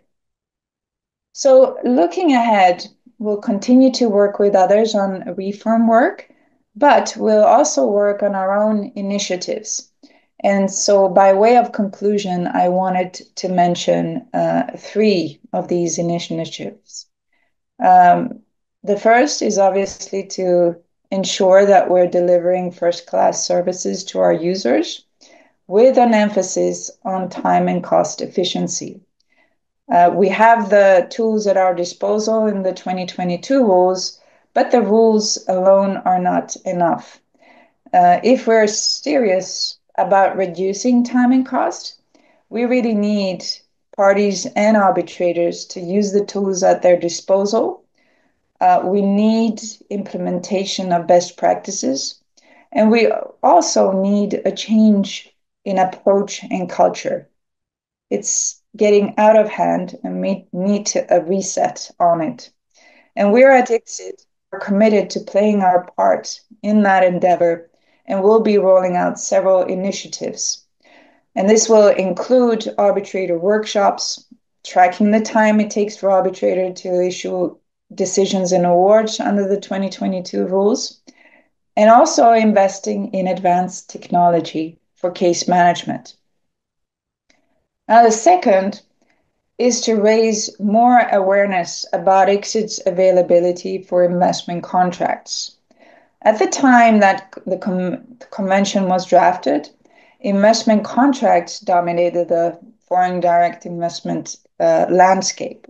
The first 18 cases up until SPP versus Egypt were based on contracts. And nowadays, we see a relatively low percentage of contract cases, approximately 15%. So roughly 85% are either based on treaties or investment laws. And you might wonder why. And I think that the answer lies in awareness, because we've become synonymous with treaty arbitration at ICSID, and not many think of us for investment contracts. The transactional lawyers typically consider commercial arbitration rules or the UNCITRAL rules. And this is something that we'll be addressing, including highlighting the benefits of ICSID for contract clauses. Because when investors have the option to choose dispute resolution under treaties, they most often choose ICSID because of the self-contained mechanism, the post-award remedy mechanism, and enforcements. And so these same considerations should be taken into account for investment contracts. Now, you may not see this as ISDS reform work, going back to our origins, but in a way it is, because we need to find an innovative way of how to make ICSID relevant for investment contracts. And so, among other things, we'll be publishing a paper about ICSID's experience with contractual disputes to enhance understanding of these disputes, because I think many people may be afraid of the jurisdictional requirements in the ICSID Convention, and how do I ensure that I can go to ICSID with my contract, not running into a jurisdictional objection. And we'll also issue model clauses and promote our expedited arbitration rules for contract disputes. And finally, the third concerns mediation and early detection of disputes and dispute prevention. ICSID is so much more than just arbitration. We will have met our mandate if we provide the type of services that will help states attract, retain, and expand foreign investment. And we see great potential in this area, as roughly a third of our cases do not go to an award. They are either settled or otherwise discontinued. So where there is scope for settlement, it very much makes sense to avoid the time and cost of arbitrating the case. And we do want to make sure investors and states have the right tools to do so and ensure that they consider mediation even after an arbitration has started. So we'll be offering capacity building in this area and working with our partners in different regions to bring that awareness to everyone. Now, to conclude, I am optimistic about the future of ICSID and ISDS reform, as I've seen how ICSID has found solutions to meet stakeholder needs and demands throughout these past 60 years, and we will continue to do that. Thank you. Thank you, Martina, for your very extensive and lively presentation. And now we have question and answer time. I think there's a single question coming from ITOTAM.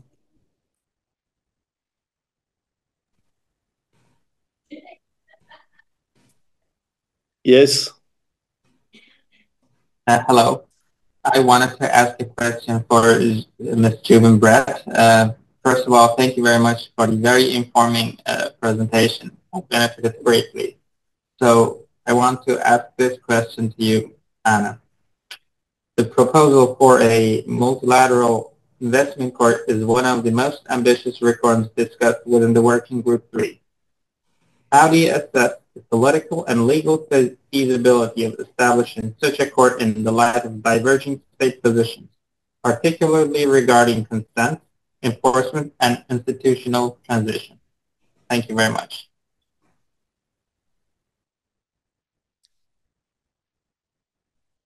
Mr. Moderator, I'm in your good hands. Would you like me to answer that?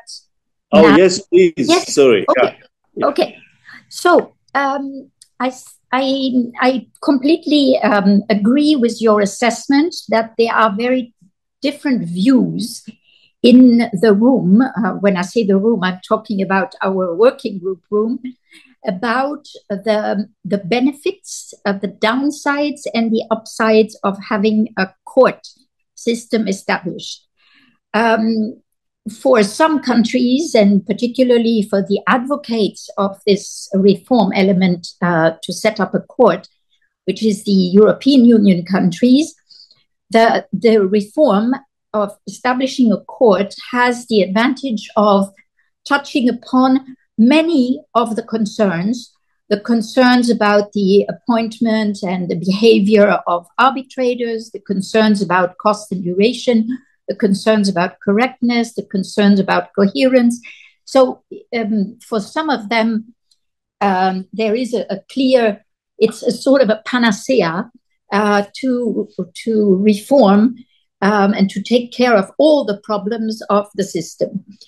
For others, there is a very strong concern and reluctance about going for a court which, some countries don't have good experiences with international courts and are very wary about the political nature of these appointments that are made by states. So currently, the way that the draft statute of the court is designed, there are many checks and balances to ensure that there is no politicization. There's also the lesson learned from the World Trade Organization that where the appellate body has not been functioning for the last 6 years because one of the countries has blocked its functioning by not appointing one of the appellate judges. So there are many aspects that are being taken into account. Having said that, the entire reform is designed to be optional. So for states to decide which reform element they want to go to. And let me take the example of the advisory center. Not all countries will be joining the advisory center. Some of them have no need. Some of them may think that they prefer to go as they have been going so far with outside counsel. Others think that it's going to be better not to join it unless they have a case that begins at a particular time. So this, I would say, is really where we are currently in terms of who is where. So what we will have is a statute that will be adopted, and to which, in my view, I don't have a crystal ball, but I think that only a limited number of states will become members of this court, at least the first instance court, in the first years. But there are chances that over the years, more and more countries become members of the court, for one good reason, that if they negotiate an investment protection treaty with the European Union or with a European Union member state, they will have to go through the court, because the EU will not negotiate treaties which have other dispute resolution mechanisms. So the population of the court will increase over the years when the number of treaties with the EU increase. I was in Accra yesterday, and in Africa, and there are African countries that are very interested in the investment court, because they feel that for small countries, which don't have a big bargaining power, they will be much more protected in a system of a court with appointed judges than in a system which relies on ad hoc designation of arbitrators to settle the disputes. So I would say that I can see a limited appetite in the room. I defer to Martina, who also sits there, because I'm of course I'm a bit partial. I'm supposed to be totally impartial, but I'm a bit partial to what I'm hearing, in terms of who is interested in not. I also defer to Ada, who also sits in this working group. There are many countries that are at the border, and who are looking at what is going to happen, and who reserve their position for now. There are some that have already made it clear that they want to become a member. And if you think about it, 27 member states plus those with whom these countries have already signed an agreement, such as Canada, Singapore, Vietnam, Mexico, and a few others, you will have about 30 countries that will become members of this investment court at the outset. At least that's the way I see it. I see that Martina has, because, I sit at the podium in the front, and Martina sits in the back of the room. So we have, I would say, almost reflecting views, one from one side and the other from the other. Yeah, no, I just wanted to come in and, Anna said, that I may have views. In fact, ICSID does not have any view on whether establishing a court is a good thing or bad thing. We do want states to think very hard about what it will mean for investment in general. As I said in the beginning, you have to have that goal in mind, and whether investors are likely to find that it is the neutral and efficient platform for resolving disputes that they want, that they need. That's obviously important. But we are there to assist our member states. If they want a court, then we're there and we'll make it work. Also with the ICSID Convention. What we are afraid of, though, is a system, because UNCITRAL, this working group, is meant to promote unity, meant to have a system that is unified and that applies the same way across the board, so that we do have a stable and predictable legal regime and everyone knows what to expect. That's important, and that's a great goal. But the problem is that in this room, we have heard many different opinions. And what will happen if some do sign on to this system, others think something different, or have some small variations to the system? As Anna mentioned, there will be this treaty, with different protocols, and you can sign on and sign off on different things. And the danger is that we will see more fragmentation in the system, because some states will sign on to something and others won't. And so instead of unifying, it might go the opposite way. And that is something that we should all try to prevent from happening, because that would be unfortunate in my view. Thank you for the question and responses. Anna, you have two questions, further questions. Let me ask them to you, and then you may wish to respond. Does UNCITRAL mention the establishment of local remedy mechanisms, such as an ombudsman, in any of its written recommendations or official documents? This is first question. Second question. Yes. I can already say yes. Okay, wonderful. And the second question, you have mentioned mediation as a possible method for resolving investor-state disputes.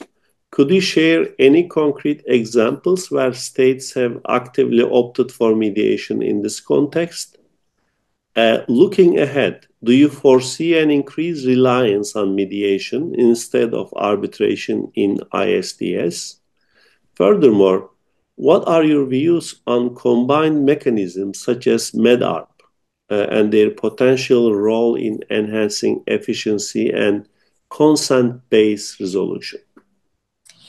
Well, I see that it's a question for me, but actually it would be best addressed to Martina, because Martina has the experience of states bringing or investors bringing cases to ICSID under the mediation rule, and she mentioned that.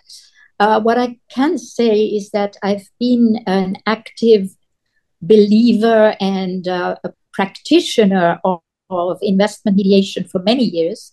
I worked together with colleagues in the context of the IBA very early on in 2012. We issued the first investor-state mediation rules, and at that time we were really not preaching in the desert, but at least we had the impression that we got a lot of eye rolling when we were mentioning mediation. Now nobody rolls their eyes anymore. As a practitioner, when I was in private practice, I advised an investor in a case under a mediation proceeding. I know of many investment disputes that are being settled at an early stage, and I think Martina said that about a third of ICSID cases settle before an award is rendered, and that some of them are going through mediation. But again, I think that the most appropriate person to answer that question of what are the examples is Martina. Can I kick it over to you, Martina? Happy to take over there. Thank you, Anna. So the beauty about mediation is that it's typically kept confidential. I mean, that's what parties want, to be discussing, negotiating, and reaching an amicable settlement outside of the view of the public. That's really what allows them many times to stay away from pressure, from scrutiny, and so on. So not much information is out in the public. We did do some research, and we understand that or have found that there have been about 40 mediations in investor-state grievances or disputes, or whatever you may call them.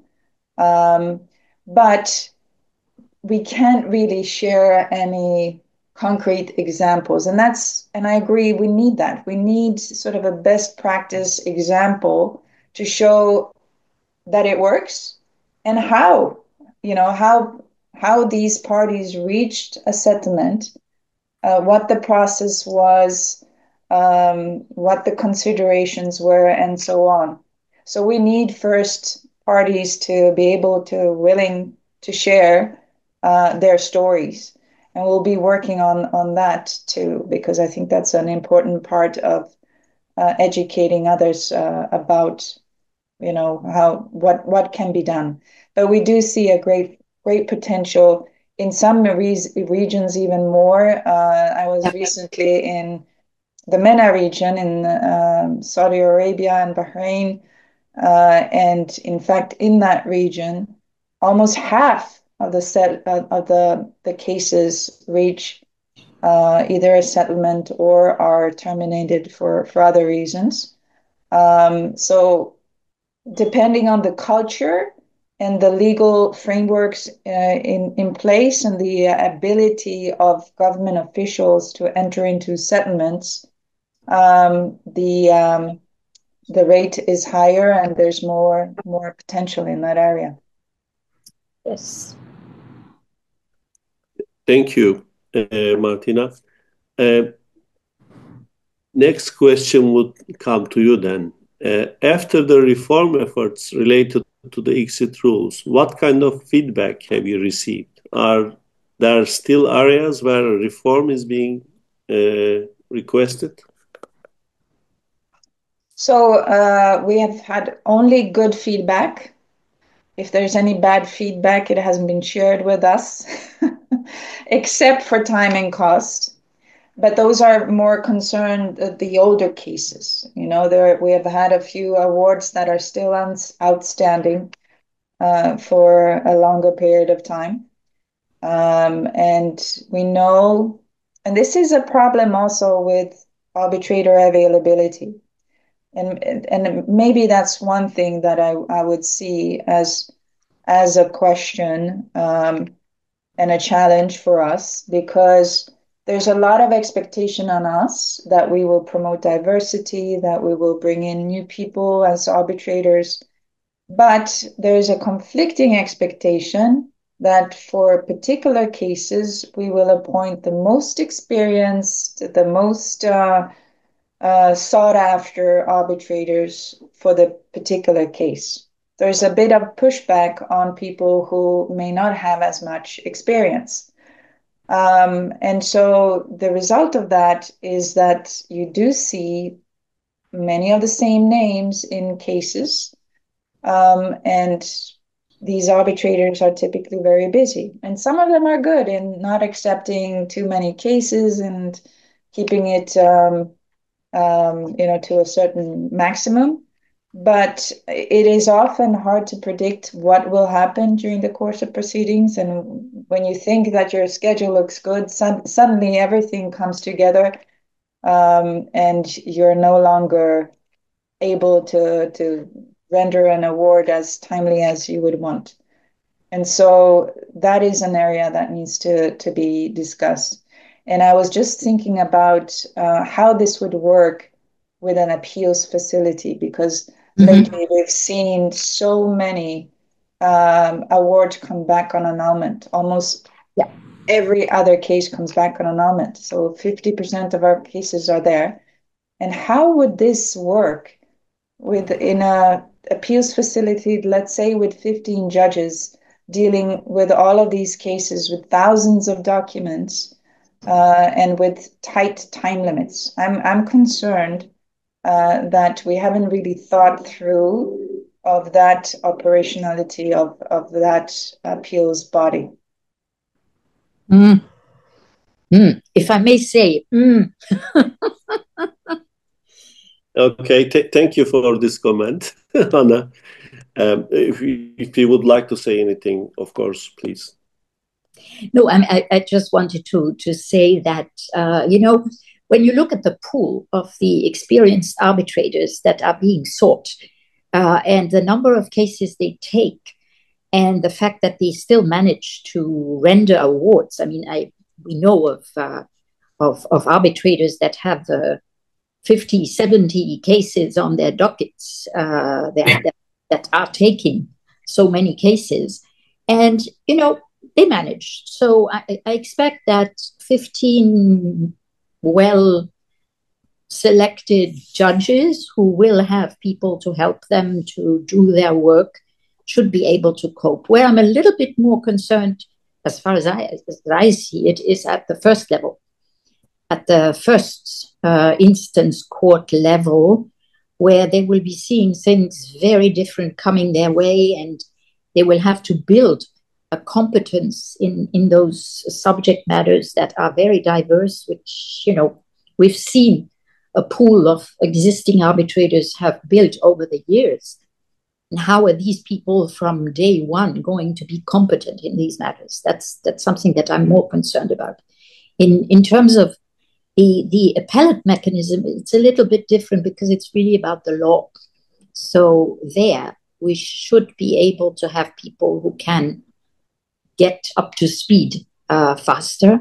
The first instance, I'm more concerned, especially with the selection mechanism that is currently being contemplated, you know, with these vetting and states submitting and calls for interest, expressions of interest. So, but I think it's our role, Martina, isn't it, to be a bit skeptical and to sort of refrain the enthusiasm of our member states and tell them, be careful. I have seen annulment committees also struggling with the amount of submissions and so I am concerned about, you know, how to put the case together in a way that will be digestible for the appeals body to meet those deadlines. So I do think, you know, it's a bit of I wouldn't even call it skeptical. It's a bit of a reality check on how these cases are run and how they might fold out in appeals mechanisms. And especially if we do add the possibility of appeal on facts and interim decisions. Yeah. Thank you. One last question coming from Atatürk Filiz. So I have actually two questions, but they are interrelated. It's about conciliation. So like what I've seen from ICSID and UNCITRAL has different positions on conciliation. While in UNCITRAL system, it was conciliation rules changed to mediation and a similar understanding. In the ICSID, it's two different rules and conciliation being placed between the arbitration and mediation of that hands. In your views, would we see conciliation in its form more or less? Because as we are seeing, there are attempts from the mediation, but also strengthening the arbitration. Do we really need a system which is less interest-based, but less confidential? So it's an interface between them. And in that sense, if it's possible, what are the statistics after, especially the introducing of mediation? What happened to conciliation in ICSID? Thank you very much. Thank you. So we do. We've always had our conciliation rules, right, since the very beginning in 1966. And so in treaties, you would see the possibility to consenting to arbitration or conciliation. The offer is there, and it can be accepted by investors. And while we haven't seen that many conciliations throughout our history, we do still have some, and some of them are pending. I can't now say how many are pending, but I think there are about 3 or 4 pending conciliations, because you do have that consent to conciliation out there, which you don't have for mediation in the same way yet. And that's what UNCITRAL and ICSID were working on together, on making sure that that states are aware that, you know, there are these mediation rules. There were also other mediation rules available, and you can refer to them in your treaties. And so those model clauses are out there and can be used. So I think in the future, we'll see more use of mediation than conciliation. Conciliation is good, but it doesn't give you the same flexibility. It's not the same model as mediation. Mediation is a facilitated outcome with very flexible boundaries. And then conciliation, you would have jurisdictional requirements, you would have a commission, and certain formal milestones, including at the end a recommendation by the commission. Well, that's not the idea of a mediator, who really is to bring the parties together to find out what their interests are and try to make them reach a settlement. So that's a little bit of a different process. And I think we're putting the emphasis on mediation at this time. Yeah, and if I may, on the UNCITRAL side, for many years, we've been using the term conciliation. Although I'm personally convinced that there are two different roles, the conciliation and the conciliator has a certain role and the mediator has another role. In UNCITRAL, the tradition was that it was interchangeable. So when we issued the UNCITRAL Mediation Code, the United Nations Convention on Mediation, the Singapore Convention, we decided to call it mediation and to change our model law into a mediation model law, although it was called conciliation before that. But, in terms of what we are currently promoting in the investor-state context, it's really mediation, whereas Martina says the role is a role of facilitator, bringing the parties together to work out their own solution, rather than coming up with a solution, putting it in front of the parties and saying, you may wish to adopt this solution, which is typically what a conciliator would do. Thank you. Thank you very much. One last question to Anna. Have you received any feedback on the contribution of UNCITRAL Working Group's drafts to BITs? Yes, actually. We first of all, we're working very closely with our brothers and sisters in UNCTAD. UNCTAD is another UN organization that works on investment policy and is, has a very comprehensive research and mapping of bilateral investment treaties that we use also a lot for our work. And we see that some of the reform elements that have already been adopted in UNCITRAL are finding their way now into more recent investment treaties. You see much more prominent role for mediation. For example, just to follow up on the last question, you will see in the most recent treaties that there is really a two-tier dispute resolution provision, which says that first the parties seek amicable settlement, and among the amicable settlement possibilities, there is mediation, and then mediation is, if the parties want to go for mediation, these are the rules and these are the provisions, and then you have arbitration. So it's this has really found its way into the bilateral investment treaty, and also the code of conduct very nicely. We're seeing this being taken up by states. My country, France, has recently issued a call for candidates for arbitrators. And among the very clear conditions for these arbitrators is that they will have to abide by the code of conduct recently adopted by the United Nations, and on which, of course, ICSID has greatly contributed. So we see it trickling down. But you always have to remember that we're talking about states, and states are different animals. They do not, they're not as agile and immediate in their reactions as private companies, for example, who will say, you know, okay, tomorrow we change our contract terms, and these from tomorrow on, our contracts will include this, and that. In the case of states and the negotiation of treaties, of course, it takes some time.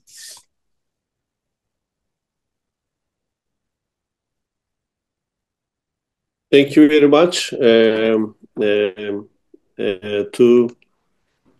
Ms. Anna Joubin-Bret and Ms. Martina Polasek for invaluable insights that they have provided to us for ISDS reform from UNCITRAL's and ICSID's perspectives.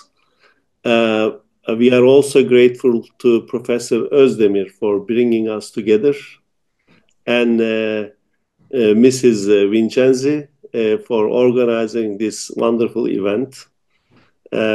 Thank you for participation, for listening us. Thank you. Thank you. Thank you very much. Next time in Istanbul. Next Yes. time. We are expecting you to Istanbul, hopefully. Thank you. Thank you so much.